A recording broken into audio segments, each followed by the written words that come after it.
Okay, in this assignment, we're talking about images or pictures that you've collected. Hopefully, you've taken the pictures yourself, but if you didn't, then that's okay.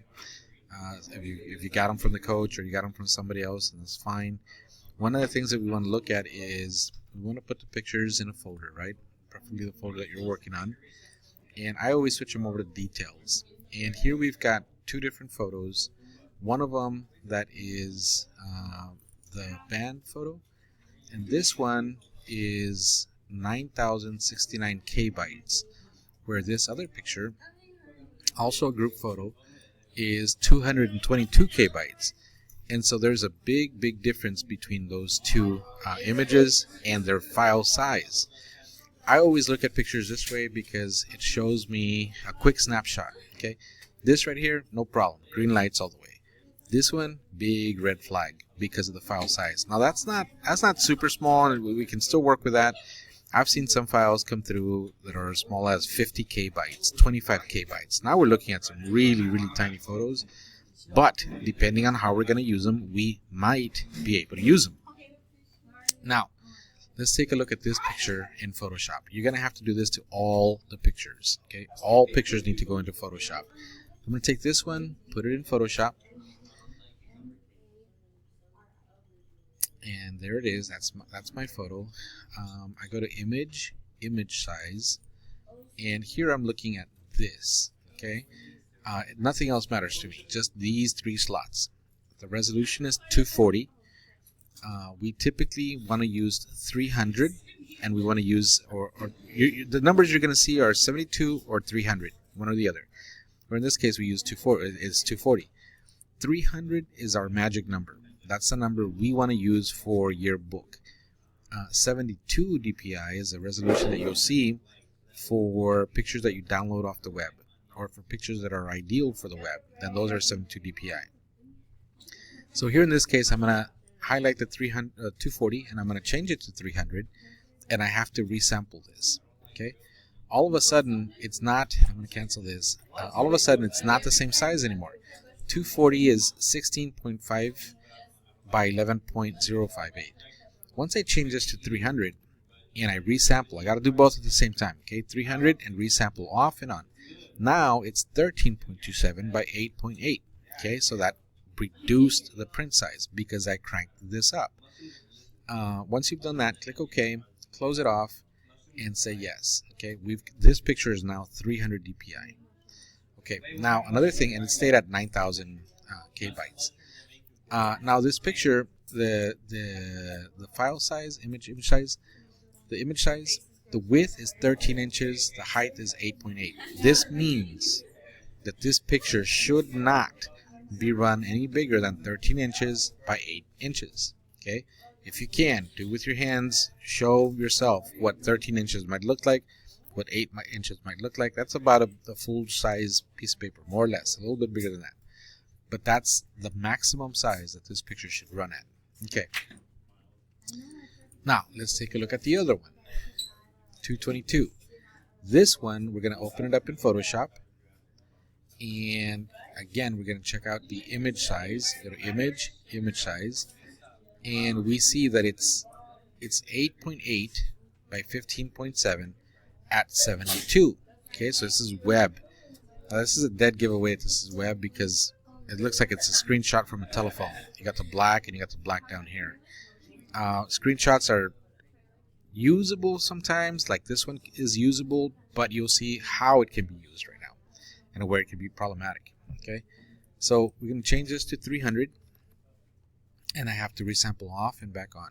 And now I'm looking at 2.1 by 3.7 because I went from 72 dpi to 300.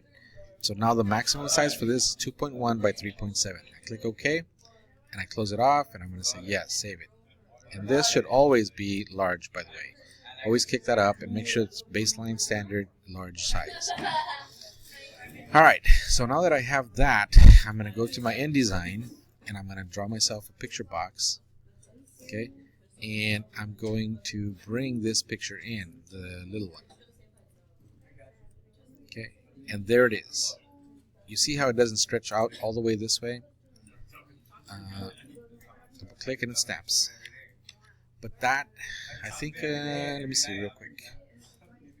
What was the max size that we could use this? Was 2.1 by 3.7. 2.1 by 3.7. So I'm going to go to my InDesign. This is 2.1 by 3.5. So I can make it, if I want to maximize it, 3.7. There. And